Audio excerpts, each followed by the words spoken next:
Hi, this is Jessica Pettit, and who do I have the pleasure of interviewing today? Hi, I'm Cathy Gallagher-Louisy with the Canadian Centre for Diversity and Inclusion. Great. Thank you so much for being here. And we were just talking about how I've magically have intersected the concept of diversity dividend with the Canadian Centre for Diversity and Inclusion. And I think it's actually really cool to be able to get to interview you. Thank you. Typically, these interviews start off kind of with your impression of these two large concepts. The first one being diversity dividend. So typically, I hear the term kind of about what the ROI is on DEI work. What does the dividend mean for you? We actually use the term in a lot of ways. So the work that we do is at the Canadian Centre for Diversity and Inclusion. We literally work right across Canada with organizations, and our goal is to help the people in the organizations who are doing DEI and accessibility work, so I want to add the A on DEIA, and help those people to move the needle forward in their organization. So sometimes when we're presenting to senior leadership teams, as I just did yesterday, I presented to the senior leaders of a major retail organization in Canada at their offsite gathering, which was a fantastic workshop with them. I had the audience in the palm of my hands. It was great. But we talk about the business case a lot. So we talk about the moral and ethical reasons why we need to pay attention, and the inequities in our society that we need to address, and the fact that people are experiencing inequities in their organizations, and sometimes and many times we hear about actual human rights violations that are happening within workplaces. But when we're trying to convince senior leaders, we have to also talk about why it's important for their organization. So there's a book called The Diversity Dividend, and there's research. There's been some research in Canada that specifically outlined the diversity dividend by increasing diversity. And I think they've looked specifically at ethnic diversity in organizations and quantified it to increased financial returns for organizations. And there's different impacts in different sectors. So we really use this terminology and this approach as one of the many drivers or levers to help get the message across. And it's one of the tools in the toolbox. Wonderful. The other concept that kind of connects in my mind with these is the asterisk other duties assigned. Sometimes this is like the last line of a job description. Sometimes it's stuff we take on ourselves. What does asterisk other duties assigned mean to you? In the context of my work, or in the context of diversity dividend? Anything. Okay. So other duties is assigned. Well, if we're talking about the context of my work, it means that we really have to look at a number of different ways of helping people move the needle, and be aware of where people are coming from. So a lot of it is doing research on organizations so that we understand their context and their the way they talk about things, right? Or reaching out to different groups of people, reaching out to different associations and societies and organizations, partnering with many other organizations. So in addition to we do assessments of organizations, we do consulting, we do strategy development, we do a whole lot of training and learning. And the other duties are all this partnering with people and learning more about the context of different organizations so that we can help them in the context that they're in. Because it's not a one-size-fits-all message, right? There's different ways of talking about it. So, if we're talking to a corporation and a bunch of leaders in a corporation, we'll have one way of talking about it. And if we're talking to folks in a major municipality, they may have a different way of talking about it. If we're talking to people in Children's Aid Society, they have a different way of talking about it. And if we're talking to the mining sector, it's different than the retail sector. So all of that extra work helps us to adjust what we're doing and make it really relevant for the people that we're trying to help, because each context is different. When you're trying to make change in a context, you have to understand the context. It's a cool way and a new spin, because typically what has come up is kind of the unrewarded resource use or emotional labor that kind of gets added on based of your identities. And what I liked about your answer is it's an extra way you choose to do something so that you're really customizing the conversation. So Yeah. that's great. That's really cool.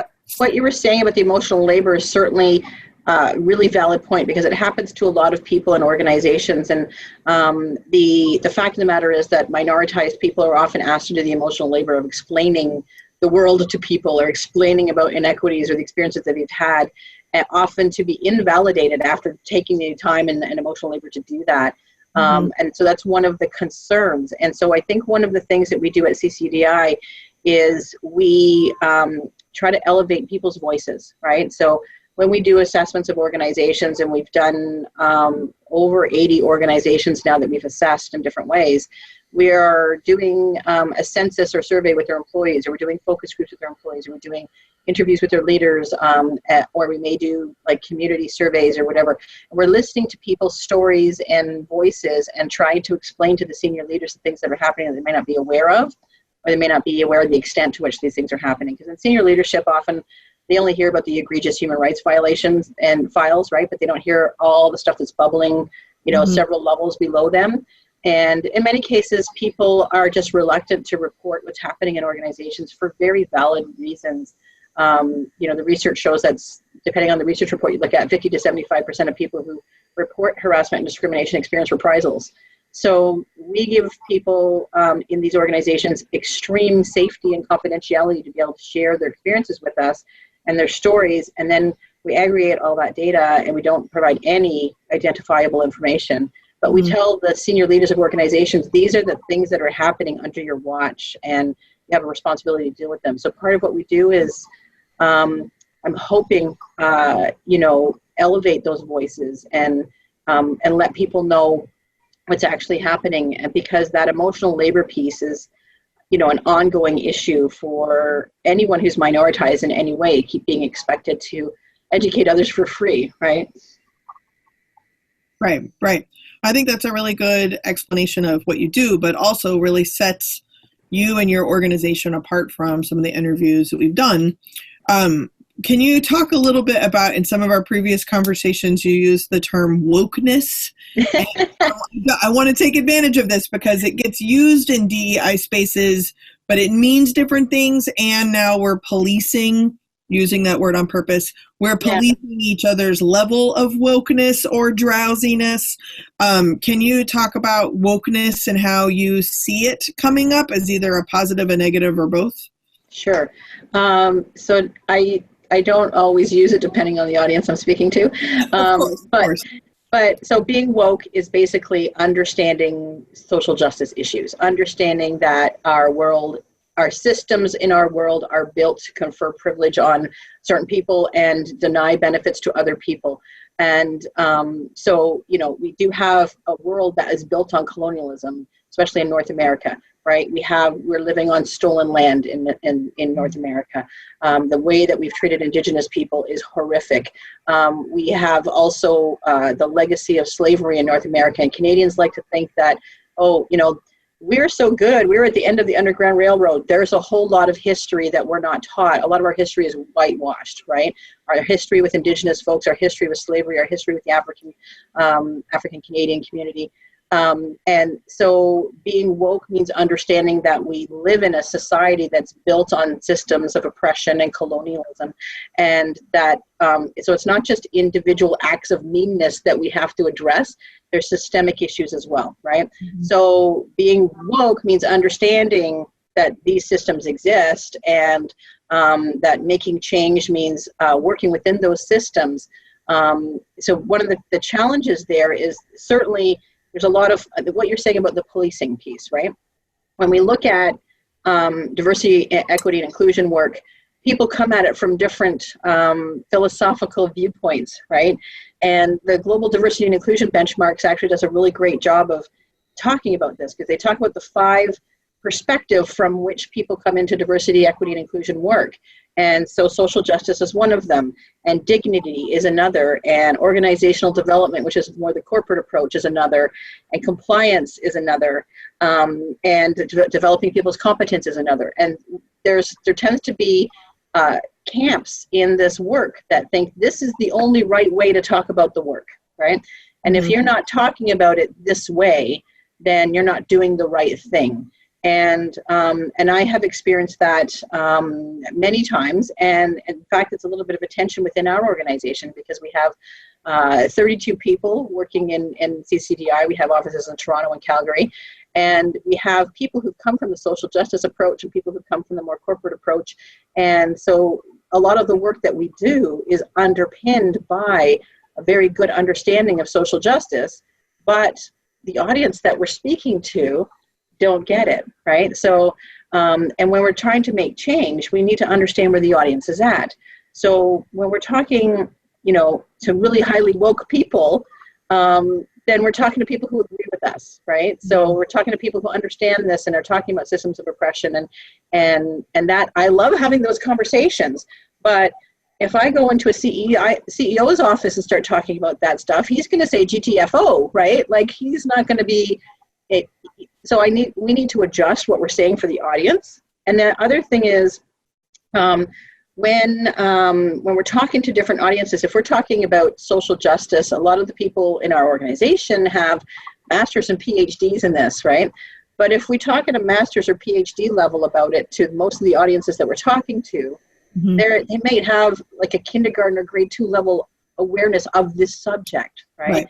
So, which goes back to your asterisk duties assigned, is that you have to listen and customize and see what's going on. Have to adjust. And so when you talk if you think about any topic, right? If you talk to people who are in grade 2 at a master's level of understanding, you've lost them. They're not going to get your message, right? So making change is all about understanding the audience and helping them move forward from where they're at.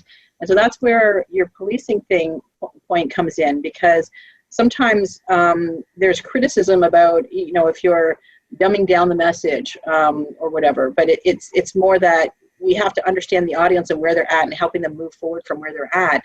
And the conversations are sometimes uncomfortable for everyone because sometimes people are confronted with uncomfortable truths. But how uncomfortable do you make them? Are you making them so uncomfortable that they're shutting down, right?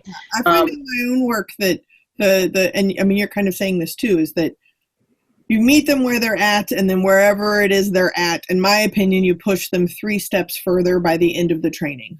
And so if I am talking to someone who's up here, it doesn't, and this can get people very upset, but it doesn't mean they can't be pushed too. Right? Not just these people that need to be pushed here, it's that it's a forever conversation about pushing. So yes, exactly. Awesome. And you have a range of understandings in every room, right? I mean, yesterday I started off my session by saying, for some of you, this is going to be new mind-blowing material. And for some of you, you're going to know a lot of this, but hopefully you come away with it with a new perspective and a new opportunity to talk to your colleagues. Yeah. Or I also say this too, like, if this is old hat for you, great. Here's another way that you can talk to other people about it who aren't. Stay in the conversation. Like, don't get the expert hallway. Awesome. Exactly. Are you ready for my 2 favorite questions? Yes, go. First favorite question is, what is something you've changed your mind about lately? What is something I've changed my mind about lately? Can be anything, any topic. Wow. What is something I've changed my mind about lately? I read a lot, right? I don't know if I've changed I'm really I'm struggling answering this one. I think I expose myself to new information all the time. And sometimes it deepens my understanding of something, and sometimes it enhances or helps me go in a different direction. I think what I've changed my mind about maybe in the last 2 years is the need to engage with people who vehemently disagree with our DEI work. Right. And I used to be kind of dismissive. Or if somebody was, really blatantly a bigot or just not, you see sometimes when I'm doing a session or I'm talking to people, I can kind of sense where they're at. So in some cases, I might have dismissed those people as that I can't help them. Right. So I think I've changed my mind in that we need to engage with everybody, and we especially need to engage with the people that disagree with us, because if you think about it from change management perspective, you need to understand the resistance to the change. And if you don't actually take the time to understand their perspectives, you can't help them see it another way. You can't just say you're wrong, right? Because you're not gonna get your message across. So if my goal in life is to help people be more kind to each other, to be more aware of diversity and inclusion, to be more woke, then dismissing the people that aren't woke is not going to help me in that. So I think that's where I've changed my approach a lot in the last few years, is really recognizing the need to engage with even those who seem the most resistant. Perfect. Okay, one more favorite question and then lightning round because we're getting short on time. Okay. Next favorite question is, what do you absolutely know? What do I absolutely know? Mm-hmm. Oh gosh, there's a lot. That's okay. That's one thing quickly. I absolutely know that this work is imperative for our society and for people. And I absolutely know that there's a need to address the inequalities in our society for everyone's benefit, because inequality in our society affects everyone. And that's an imperative, and that's sort of what I've dedicated my life's work to. But I absolutely know that that is something that needs to continue to be worked on. Absolutely. Great job. Okay, so now the super lightning round. First thing off the top of your mind, you've given me 3 numbers from your icebreaker cards. There's easy, intermediate, or deep. First one is number 48, and that is, if you were stranded on a deserted island, what 3 items would you want to have? Food. What else? Some clothes and something to read. Excellent. Yeah. No, very good. Easy. Number 2 is, if you were given $1 million, how would you spend it? And what if you had to give it away? If I were given $1 million, I'd most likely give most of it away in the first place. I would want to give it to a cause that I think is going to make a difference in the world. And spending it, I'm not really a person who's into luxuries much, so I would just want to establish comfort for myself and my family members and pay off people's mortgages and whatnot, but I wouldn't be out extravagantly buying yachts and things like that. It's just not my style. Excellent. And then last one is number 14. What was your first pet or the first pet you knew? Name, type, breed, personality traits, etc. Okay, so I had a cat. Her name was Calypso. We rescued her from a man who was abusing her, and she was really she was finicky. So she would be affectionate when she wanted to, but when she didn't want to, we knew enough to, if the ears went back and the teeth came out, we were like, okay, we'll be pet right now. But sometimes she would just crawl up on our laps and she'd be really affectionate. And she was lovely. However, when I got pregnant with my first child, we started looking at, is it going to be safe to have a kid around this cat, right? And then when my oldest daughter started crawling, we put the cat up for adoption. And we were living in an apartment building, actually, and so we put up a picture of the cat, and we said, we'll give you everything, the carrier, the food, everything.